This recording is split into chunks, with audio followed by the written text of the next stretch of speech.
The station pulsed with noise, the kind that pressed against your ears until everything else blurred.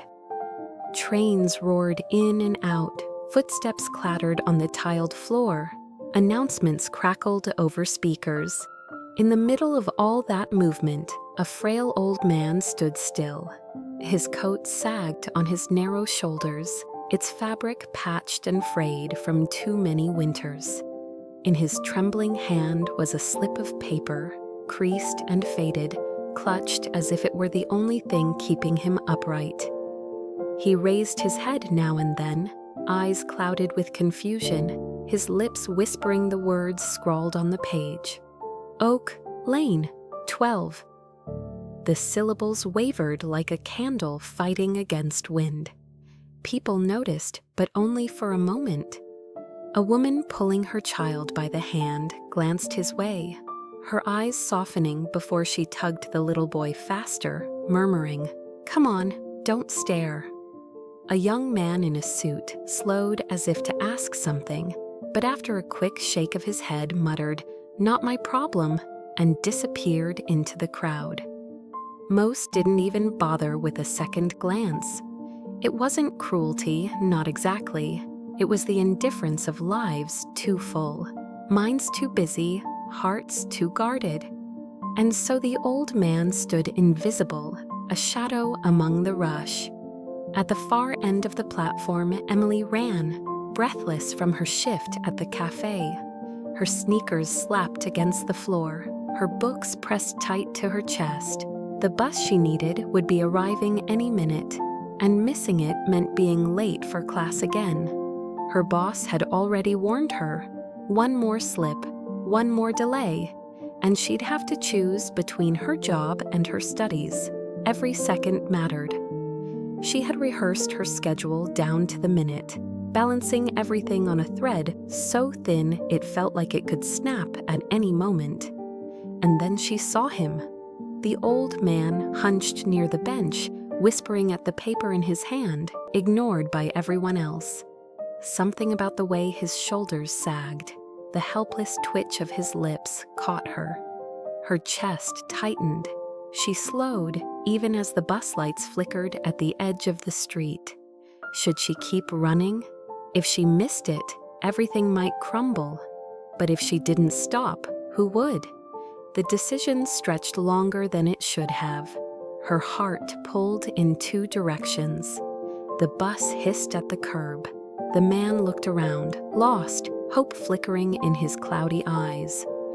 Emily exhaled, shifted her books, and stepped toward him. One choice, one risk, and nothing would be the same again. He shifted the slip of paper between his fingers, holding it so tightly his knuckles turned pale. The letters blurred in the harsh station light, but he whispered them anyway, as though the sound could anchor him. Each syllable tugged at threads of memory, pulling him backward to the years when his hands were steady and strong.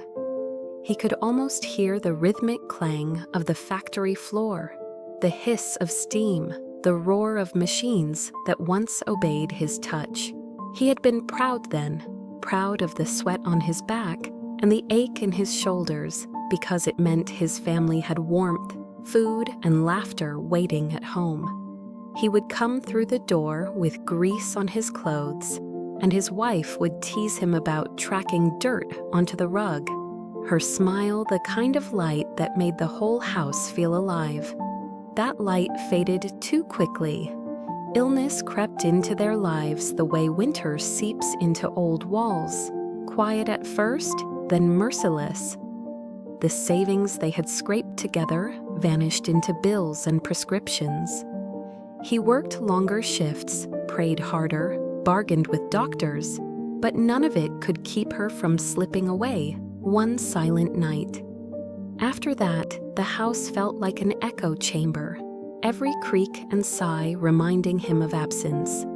His son tried to fill the silence, but grief twisted them both in different directions. The boy wanted change, wanted him to leave the factory, to chase a better life. But pride is a stubborn thing. Arguments sharpened until words cut deeper than either intended. One day, his son walked out, slamming the door on a home already broken. The old man never called him back. He told himself it was dignity, but in the quiet hours he knew it was fear, that reaching out and being refused would hurt more than being alone. Now, years later, life had stripped him down to the essentials. A single rented room with walls that smelled of damp plaster, meals from discount shelves, shoes patched so many times the leather barely remembered its shape. And yet, he kept his head lifted. He would not beg. He would not let the world see him bent. To passers-by, he looked like another weary shadow on the edge of town. But inside, he clung to the memory of the man he once was. In his hand, the slip of paper trembled like a fragile lifeline. An address scrawled long ago, the ink smudged but still there. Was it home? Was it memory? Or was it simply hope? Something to keep him moving when everything else had slipped away. He couldn't be certain, but it was all he had left. Emily had grown used to running on borrowed time. 16, but her days felt twice that age. Split between the cafe where she scrubbed counters and carried trays, and the night classes she fought to keep up with. Every shift was money for rent, for books, for the hope that maybe, just maybe, she could carve her way out of the narrow life handed to her. Her mother's words echoed every time exhaustion tempted her to quit. Education is the ticket out. Emily clung to that sentence the way some people clung to prayers. But the ticket was fragile. Her boss at the cafe had already given her one warning: late again and the job was gone. Her teacher had said much the same: miss another class, and her grades would slip beyond saving. Each day was a careful balancing act, one misstep away from collapse. That night, as she sprinted toward the station, she told herself she couldn't afford delays. The bus arriving in minutes was her lifeline. Then she saw him, the frail figure hunched by the bench, whispering into a slip of paper, ignored by dozens who passed. She slowed instinctively, eyes narrowing at the way he looked around like a child lost in a crowd. For a second, she thought of her grandfather, gone years ago, and the helplessness in his eyes during his final days. A pang tightened her chest, but the hiss of the bus brakes yanked her back. If she missed it, everything she had fought to hold together would unravel. Her legs urged her forward, toward the bus door already swinging open. But her heart pulled her back to the man. She noticed the way one commuter grimaced and walked faster, the way another glanced down, then turned away. Everyone saw him, but no one wanted the weight of his need. She bit her lip, torn between survival and compassion. What if I don't stop? What if this is the moment that defines me? Not the exams, not the job, but this? The bus driver tapped impatiently on the glass. Emily inhaled sharply, shifted her books tighter against her chest, and turned away from the bus. She walked toward the old man instead. Whatever it cost her, she would not be another passerby. She would not pretend he was invisible. The air outside the station bit sharper than Emily expected, the kind of cold that crept through seams in fabric and stung the skin. She slipped her arm beneath the old man's, steadying him as he wavered on uncertain legs. For a moment, he seemed lighter than he should have been, a body too fragile for the weight of years it carried. He glanced at the slip of paper, mumbled the address again, and asked, "Is this the right way? Are we close?"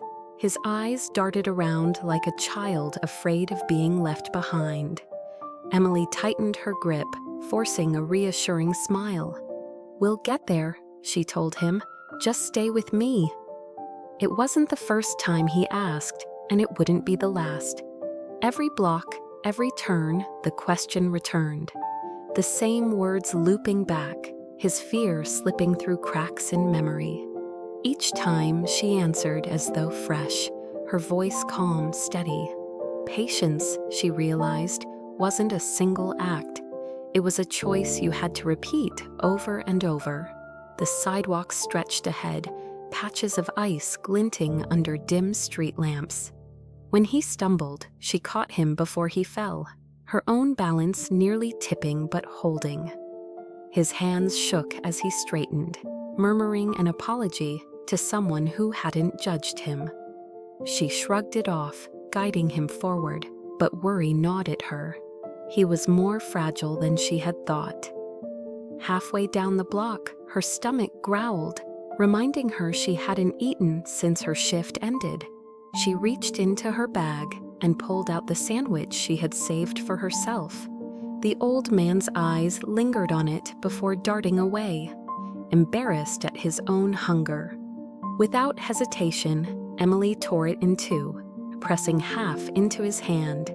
"Here," she said, "it's better when shared."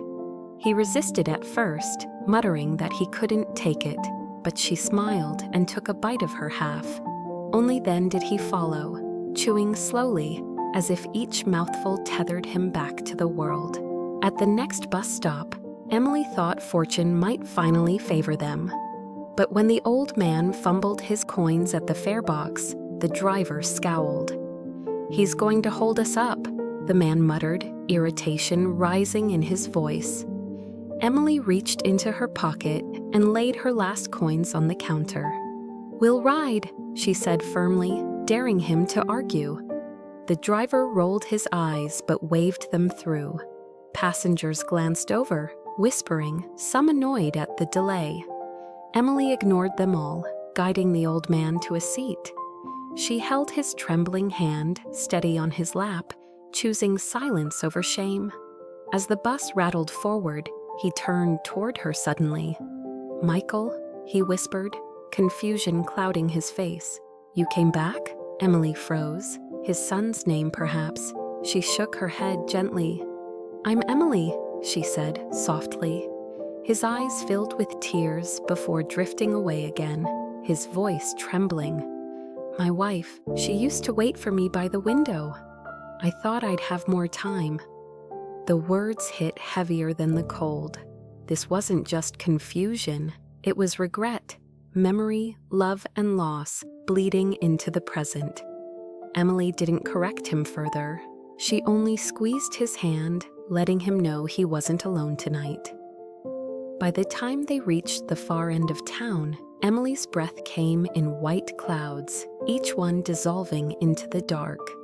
Her legs ached from the long walk, but she kept her arm around the old man's, guiding him step by step. Then, almost out of nowhere, the streets widened into a quiet road lined with tall oaks. At its end loomed a pair of iron gates, taller than anything Emily had ever stood before. Lanterns perched on the posts glowed faintly, their light pooling on the gravel drive that stretched into shadow. Beyond, the outline of a vast estate rose, pale and silent against the night. Emily froze. This couldn't be right. She looked down at the slip of paper again, the fading ink nearly unreadable, and then at the gates. "Are you sure this is it?" she asked carefully. Doubt pricked her chest. What if she had led him the wrong way? What if he didn't belong here at all?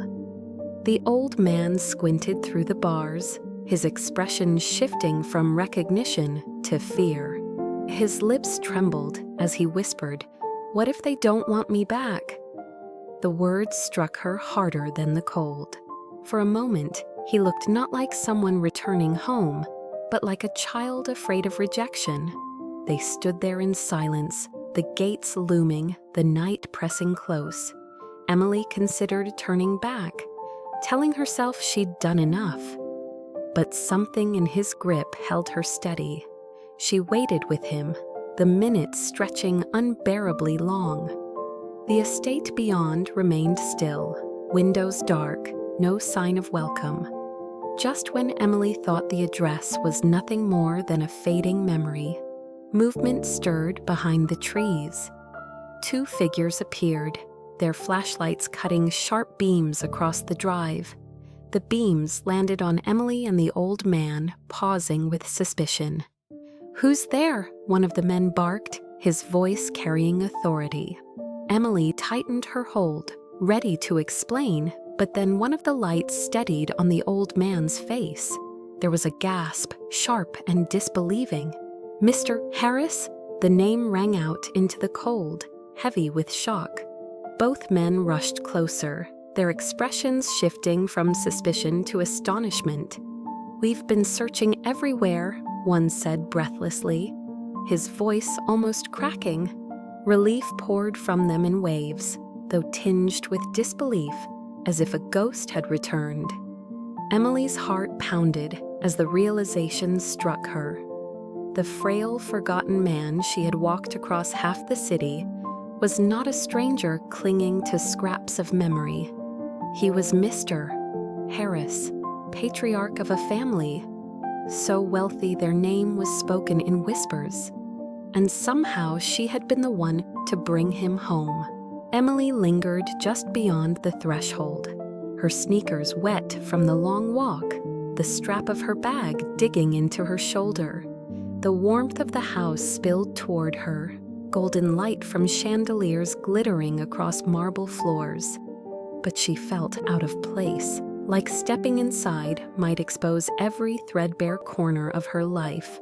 She started to mumble an excuse about needing to leave, but Mr. Harris, steadier now in the arms of his staff, turned to her with an authority that made refusal impossible. "Please," he said, his voice quiet but firm, "you walked me home. Allow me to thank you properly." She stepped in cautiously, her eyes darting across the hall.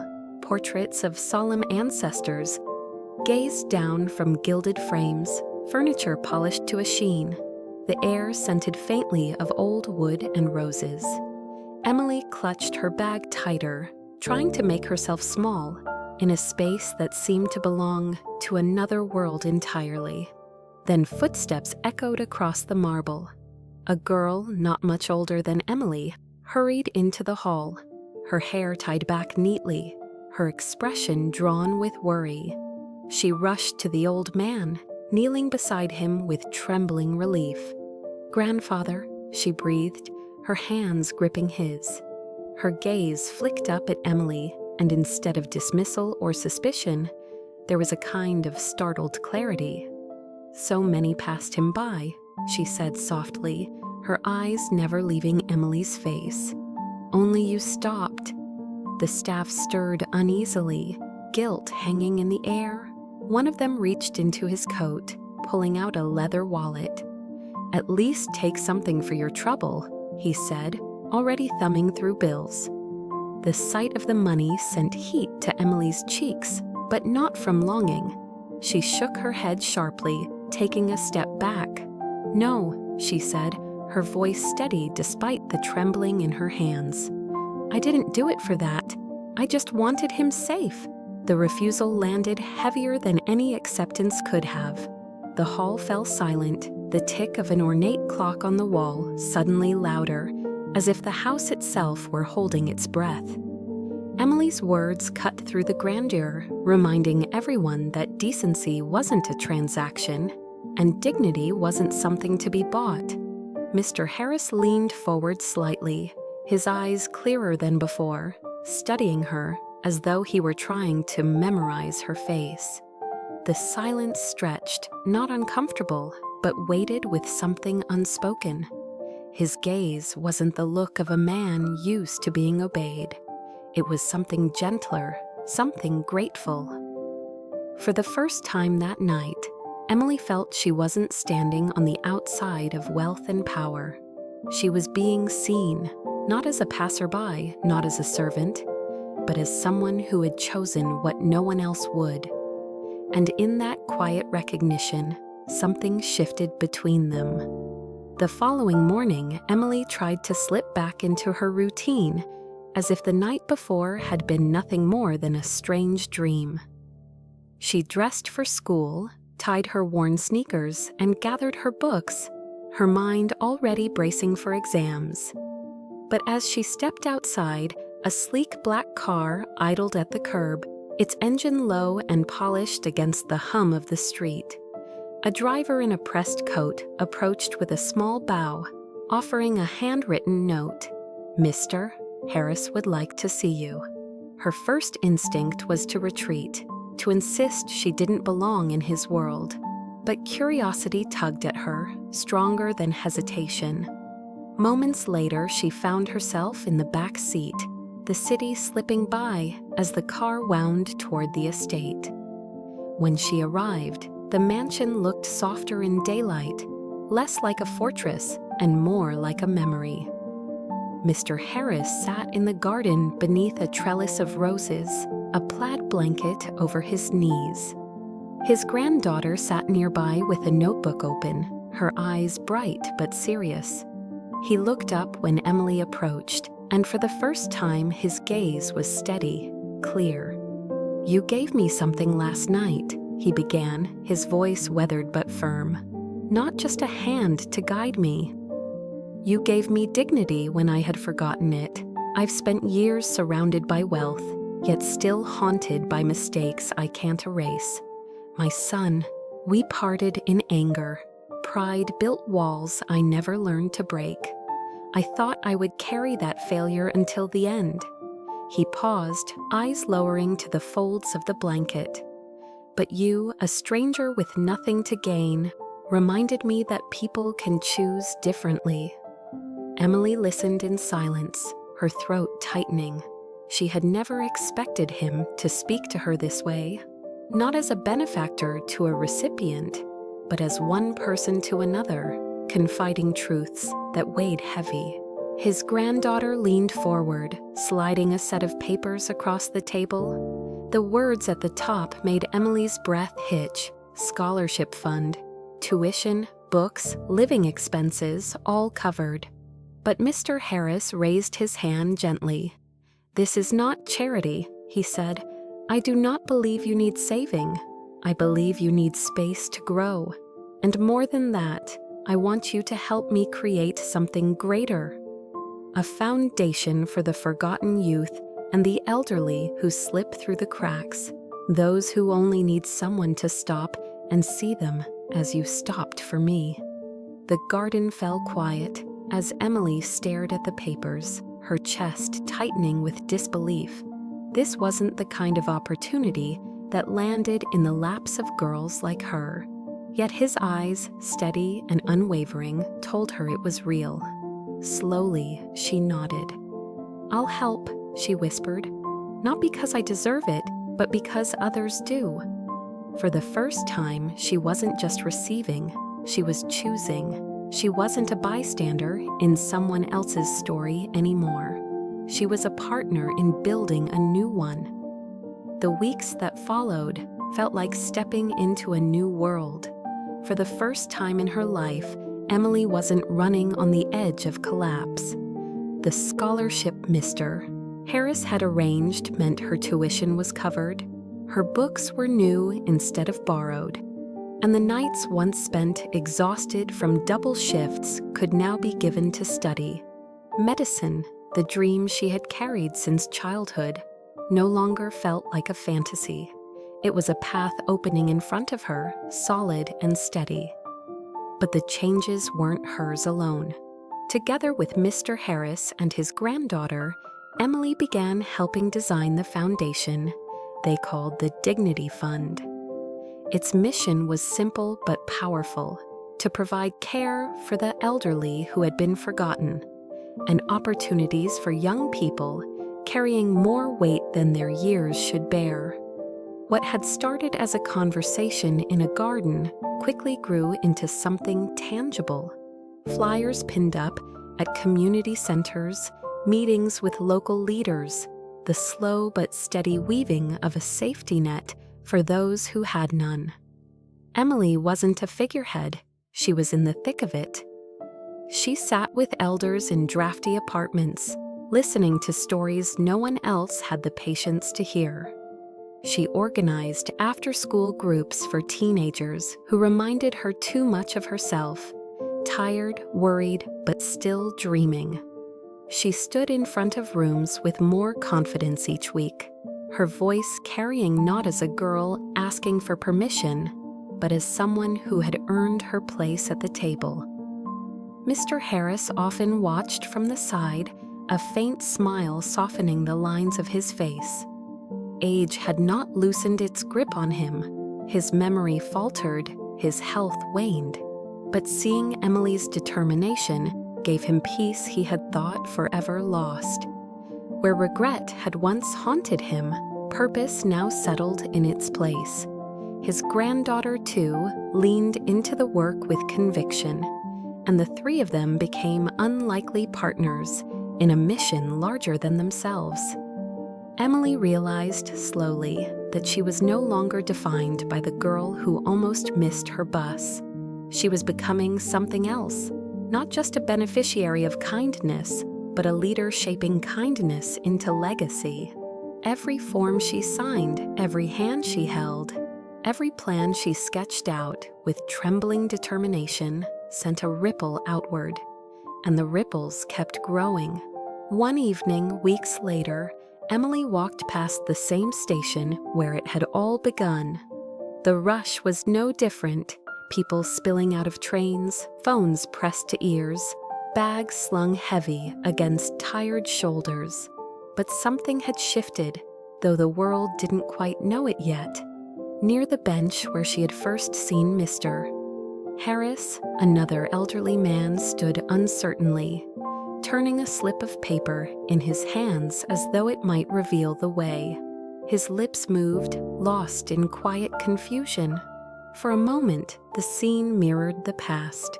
Emily slowed, heart tightening, ready to step forward. But before she could, a woman nearby stopped.